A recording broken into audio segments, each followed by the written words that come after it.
আমরা কিছু জিনিস দেখাতে চাই। পরি দেখাবি না? পরির ব্যাগ আর এটা আমার ব্যাগ। পরির ব্যাগে 10 টাকা 30 টাকা আছে, আর আমার ব্যাগে 50 টাকা। একটা ট্রফি অ্যান্ড টাকা আছে 50 টাকা। আমার ব্যাগে একটা চকলেট আমি খেয়ে নিয়েছি আর 30 টাকা আছে। ওর 30 টাকা আছে আর আমার 50 টাকা আছে, কারণ কি আমি ওর থেকে বড় গাইস। না গাইস, আমি ওর থেকে বড় না। মিথ্যা কথা গাইস, আমি ওর থেকে বড় বলে ওরকমই করে সবাই।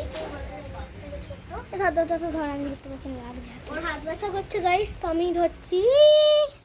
তো গাইস বাই বাই করে দে, বাই করে দে, বাই। এরকম করে দে। তুই করবি, তুই করবি। একসঙ্গে আমি করবো না, আমি শুধু দেখবো। Bye guys, welcome back to. তো গাইস লাইক সাবস্ক্রাইব করে দেবেন যদি ভালো লেগে থাকে। এইটুকু ব্লগটা আজকে মিনি ব্লগ ছিল, অতটা বড় ব্লগ করতে পারবো না, কেন কি সামনেই এসে আমাদের দুর্গাপুজো। Bye bye. আজকে ঝাপান নয় তো, দুর্গাপুজো ভুলে গেছিস?